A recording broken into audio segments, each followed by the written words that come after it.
Hey everybody, this is Dr. William Clark. I am your host of the Dr. William Clark podcast. Glad to be with you today. Today we got a special guest on the line. I want to talk about how to manage stress because we're going through a stressful time. And on this podcast, we service and cater to nonprofit organizations and we focus on their growth and their development. Why? Because our community needs our nonprofits. And I think now more than ever, this is the moment where nonprofits are expected, required, needed to step up. And nonprofits can't do that unless they're effectively managing stress. So, with that being said, I want to talk about stress management and discipline. But more specifically, I want to talk about the discipline and developing a routine in the midst of chaos, particularly for those nonprofits who are serving the community, people who are looking to reestablish themselves after job loss. We just saw the news. A record number of people are filing unemployment claims where I live in the state of Connecticut, as well as around the country. And this is a massive thing that's happening right now. So we got Jalan Agnew on the line, but it's good to hear from you. I haven't seen you in a minute. How you been? I'm managing. My practice has gone 100% telehealth, so still managing between 15 and 18 people a week. It's been really interesting, kind of helping people manage their stress while I'm managing my own. Yeah, I get that, and I do want to talk about your practice. And with that, before we go further, let's get some stuff out the way. Tell us a little bit about you. Tell us what folks need to know about you. My name is Jalan Agnew. I'm a licensed clinical social worker in the state of Connecticut. I have a private practice called Knowledge of Self, which is actually NALEJ of Self, which is actually my name spelled backwards, which is really cool because people are like, where do you get the name from? And then they see my name, they're like, that's pretty cool. So what I do in my private practice is just that, helping specifically people of color. I have majority people of color, really seeking that knowledge, really seeking how to improve functioning and also kind of work through mental health stuff. Black folk and color folk, we don't normally get therapy. We look to other means. So it's just really, I feel honored for the people who do come to me to help me manage that and share some of their, deepest stories and really trying to heal. So I absolutely love what I do. And I love every single person that I work with. Man, I think you said something right, we're gonna get into a line of questions, but I think, in our community, the African American community, brown community, there isn't much push, there isn't much interest in social services, or let me just say this, in therapeutic services, in terms of being on the receiving end of it all. Do you have insight into why there is kind of this disdain for it, or at least this public view that we don't need it? Well, I think it comes down to the stigma of mental health. That's one of the biggest things. Like, if I go to therapy, that means there's something wrong with me. And that's absolutely not true. And what I tell people is that doctors see other doctors, dentists see other dentists. So what's the difference in kind of working on your mind in the same way? Another thing is a lack of trust for the medical community. And as people of color, we have quite a few reasons to have a lack of trust for that community. But I think when people think about therapy, they think about what's on TV. And I've had a couple people come in just for an intake or just to, first of all, when they see me, they're like, wait, you're going to be my therapist? And I'm like, yeah, what'd you think? And then we'll have the meeting and I'll be like, all right, it's over. So what do you want to do? And they're like, wait, that was it? I'm like, what do you think I was going to do? Like pump you with medication and hospital? That's what I think people are thinking. Like when you go in, it's going to be some kind of painful experience. And the way I work is kind of conversation style. So it doesn't feel like, somebody said, it doesn't feel like I'm being therapized. It feels like my life is just getting better and I'm talking to somebody who understands me. So I think that's kind of the stigma of like, you're going to go in, there's going to be an old man with his glasses down his face and he's taking notes and he's shaking his head at what you're saying. It's a much different experience when you actually get in the room. I agree with you. And I think one of the things that we were talking about this week at my job, and we were talking with our clients, people that we help in the job switch process. We were talking about what therapy is, and it's like it's addressing a disorder of some kind. And while in the workforce development world, we don't address mental disorders or emotional disorders, we do address disorders related to the job search process, particularly if you are dealing with high end barriers. And it's a form of therapy that we exercise. Of course, we're not getting into the work that you're doing, but I would say that people are in therapy more times than they realize. They just may not be seen by a professional. Is that Right. something that you would agree with? I would agree. I would say that people have experienced therapy styles, but I do want to kind of honor that, if you call yourself a therapist, you should be credentialed.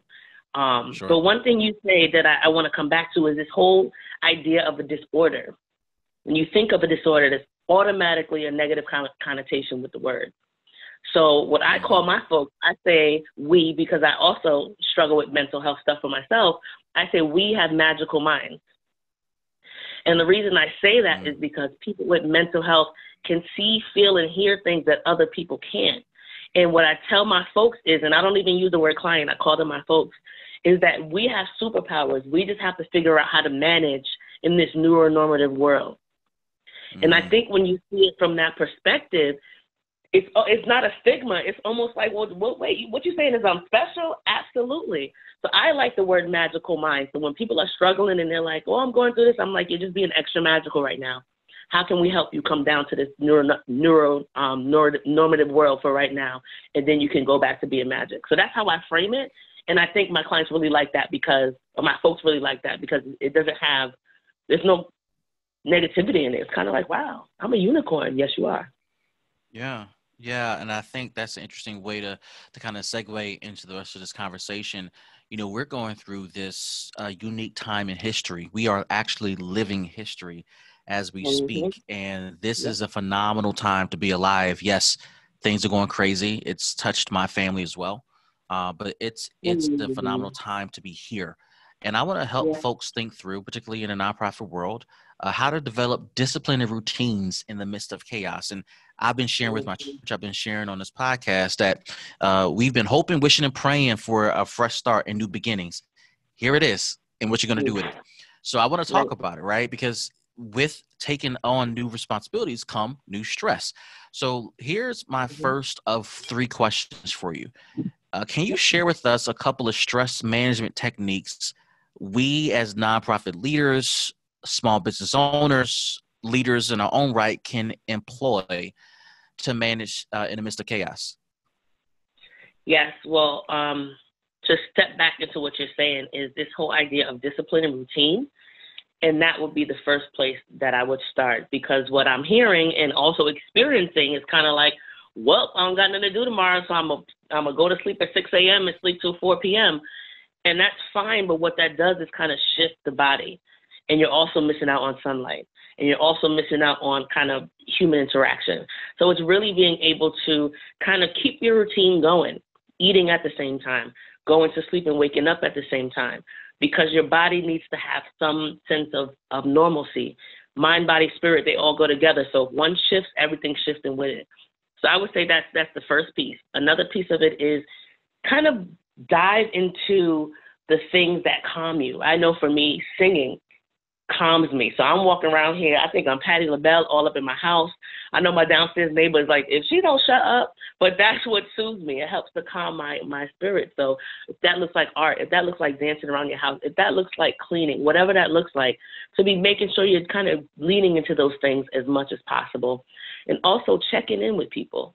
And not just to say, girl, how you doing, but also to say, this is how I'm feeling today. Human interaction is going to be very important right now, whatever levels of it we can get. And I think all of those things, plus making sure you're taking your vitamins and eating healthy, all of those things go together. So I think if we can stick to that, and I say we, because I definitely went to bed at 2 o'clock in the morning yesterday, and I need to get back to my routine. But I think if Mm-hmm. we can manage that, then the mind and spirit will kind of shift a little bit into a place that's more comfortable. So, but why do you think people are treating this like a vacation or as a break from their norm and getting out of routines? Why do you think we're doing that during this moment? Yeah, I think it's a bombardment of stress. And what Hmm. I've also been telling people is check in with your anxiety because it might not look the same as it looked during quote unquote normal times. So Hmm. I know for me, my anxiety showed up in like I sleep a lot and I can't eat. So any change in what your norm looks like, if you're sleeping more or less, if you're eating more or less, if you're yelling more or less, that's the way your anxiety is showing up, and it's being aware of what that looks like. But we're being bombarded with stress, and a lot of us are like, well, listen, if this is the end, I'm going to get all my sleep in that I didn't get for the last 10, 15 years. It just kind of, it almost brings forth a lack of motivation because the unknown, we don't know when this is going to be over. We don't know anything. So it's kind of like, well, I'll do nothing today. Maybe tomorrow I'll try again to do something. Wow.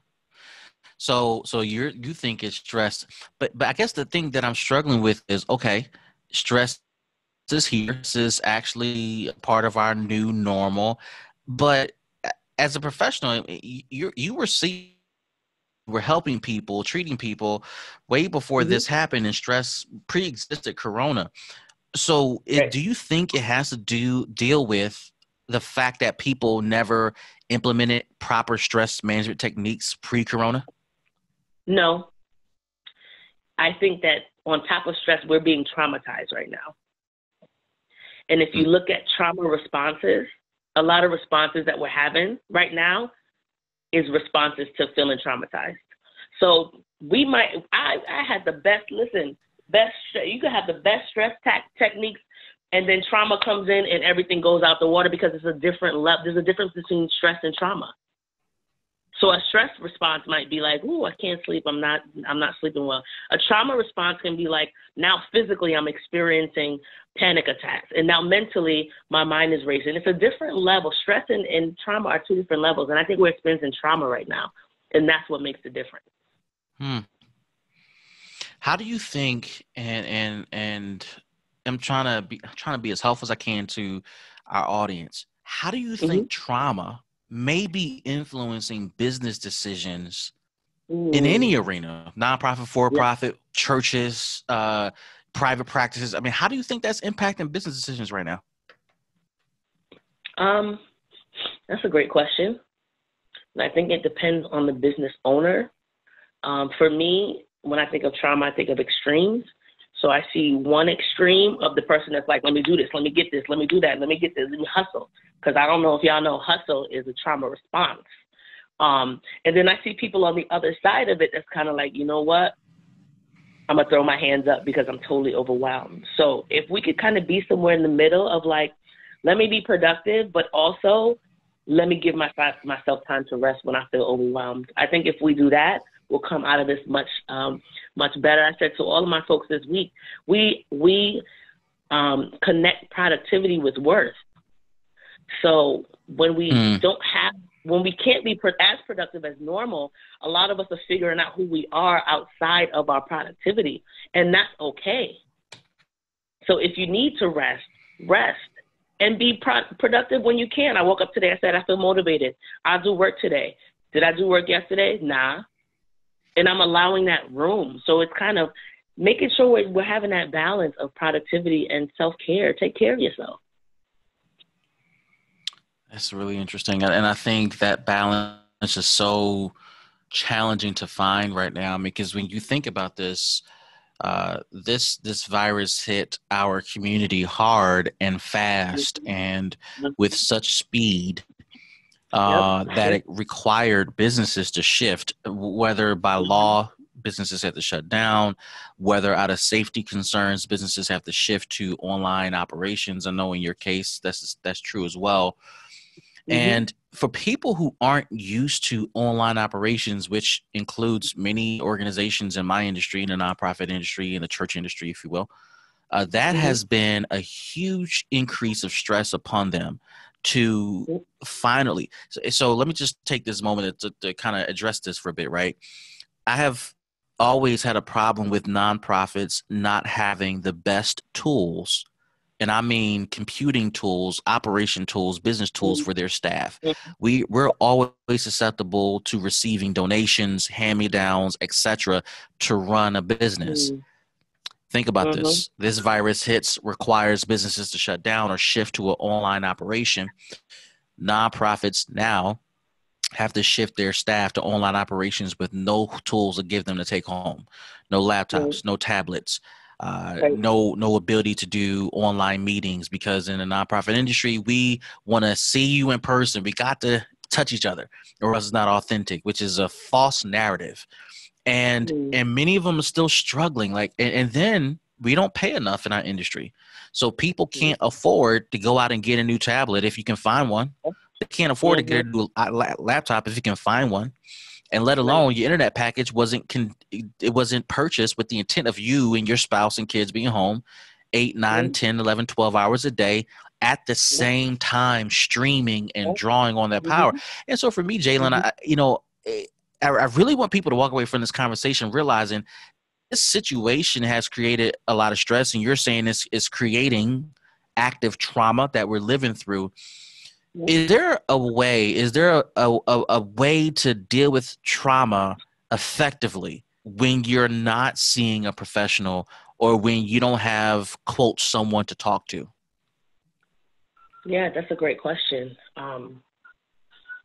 I think there are tools that you could use to address the trauma. I'm not going to say everybody get a therapist right now, but I will say that it is free on Husky, and all of the insurance companies have waived copays, so it's not going to come out of your pocket. I will just say that. But what I will say is, it's going back to the routine and really being true to what was happening before this, and also there's a piece of it where leaning into spirituality is going to be important.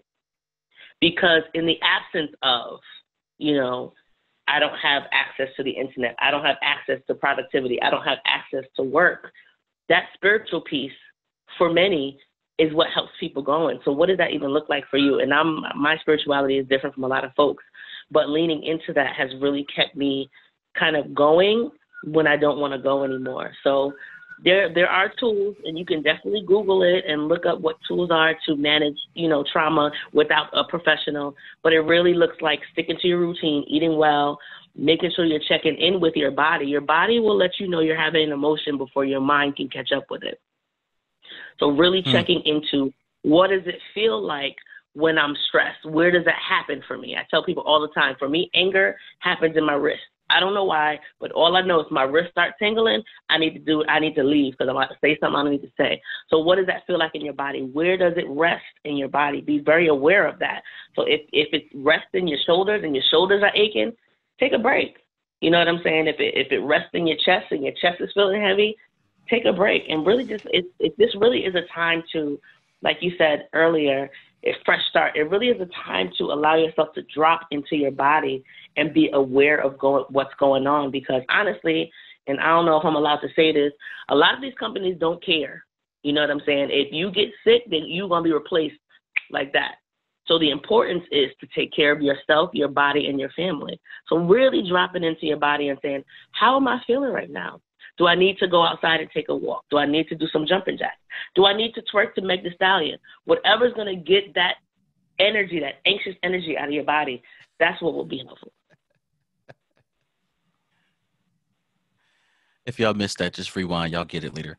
That's funny. And I do want to just acknowledge the whole spirituality piece. As you know, I'm a pastor, and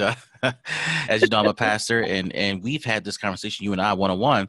But I think for people to walk away with just a generic understanding of spirituality, for what Jalen's talking about, what I may be talking about, spirituality is the unseen. Okay, it is the unseen but felt experience and elements within you. Now, of course, for me, that expresses itself in Christianity, and Jalen, you have your own flow.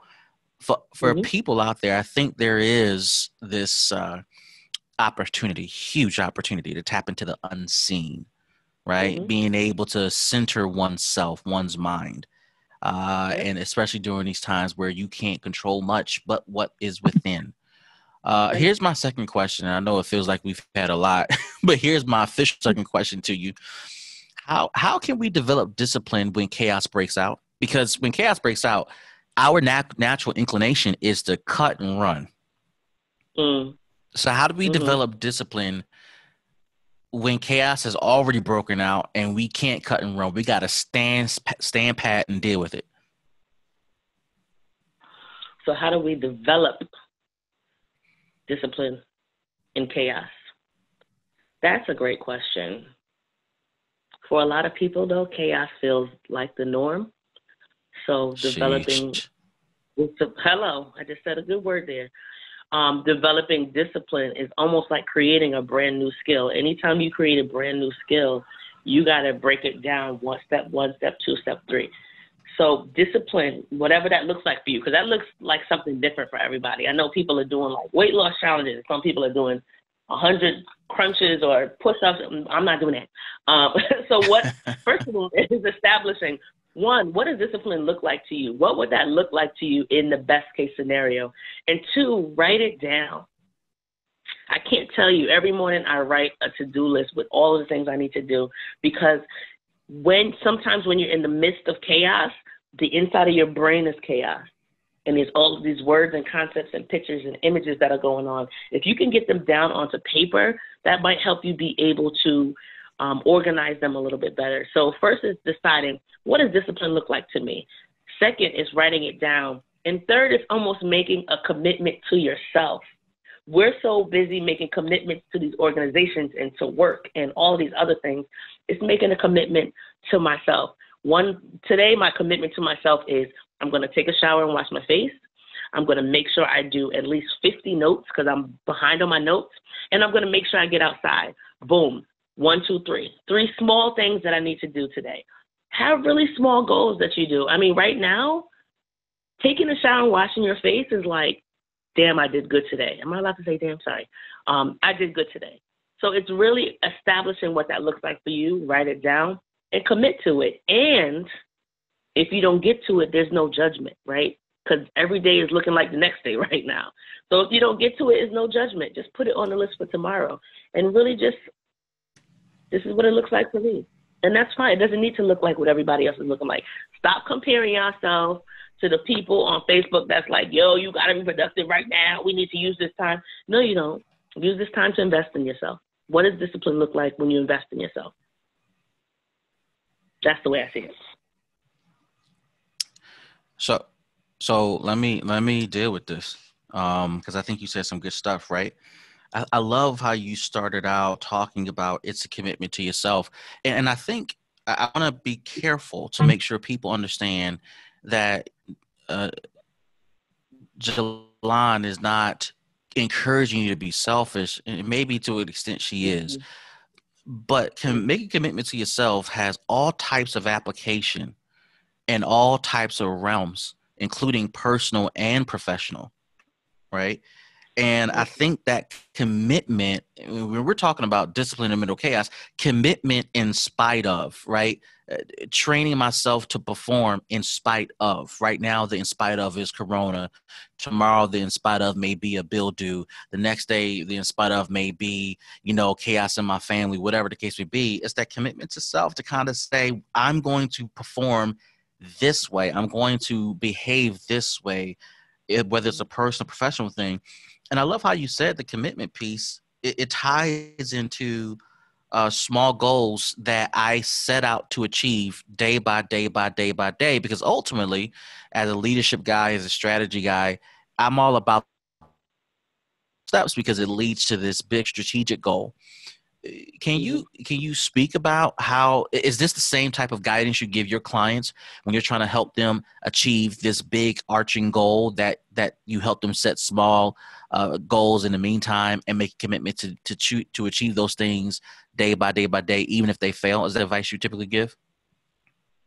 Yes. And I want to shift some language. For me, language is very important. So if I'm committing to myself, it's not in spite of, it's I get to, right? So if we could shift the way we think about it, damn, I got to go take this run right now. I get to take a run right now. I actually have time to do that. If you think about committing to yourself as an honor as opposed to like a job or something you don't want to do, it shifts the frame of what's going on. And also what I talk to my folks about is, like I said earlier in the conversation, is really separating myself from what worldly productivity looks like and shifting into a sense of what does productivity look like for me. And that could be investing in my business. That could be investing in myself, whatever that looks like. But I think because the world has slowed down and stopped, I think it's now okay for us to unplug and say, is the way I was going really the way I wanted to go anyway? What do I really like to do? Who am I? And I know for a lot of people of color, like I was talking to somebody the other day and I was like, when is the last time you've had time off? And they were like, in 1992. And I'm like, this is the perfect time to invest in. You were writing plays. You like writing books. You like to create dances. So for me, productivity and leaning into that is really figuring out what that looks like for you, and not in a way that's plugged into the world, but in a way that's plugged into yourself. If that makes any sense. Does that make sense? Did I answer the question? No, it makes a ton of sense. I want to dig in a little bit. So help me. I want you to guide me through, right? Because you talked about it's not about in spite of, it's about I get to. So I'm gonna throw out these nonprofit words, and I want you to correct me, right? Okay. I've wanted to write grants for so long, and you're telling me to say I get to write grants. Correct. Is that correct? You got time to. If I hear one more person say, 5 months ago, everybody said, well, if I had the time, you know what I'd be doing? And it's like, now you got time. And it's like, well, no, I get to write grants. I get to. That's a shift. Doesn't that feel different when you say that? It does. And I got a few more words. I want you to help us out. Like, lead us in this, right? Okay. Fundraise. Yep. How should we say that? Fundraise. Create opportunity. Build my nonprofit.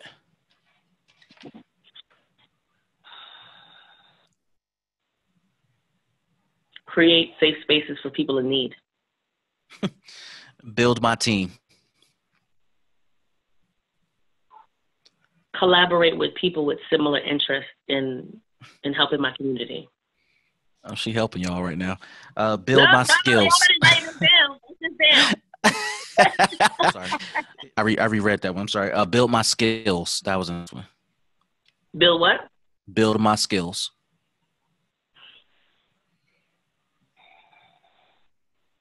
Increase my capacity to be helpful to those who are in need. Here's the last one. Take a class. Like Dr. Clark's masterclass on grant writing. Just saying. You just had to throw that little plug in. I say, okay. Just saying. Take a class.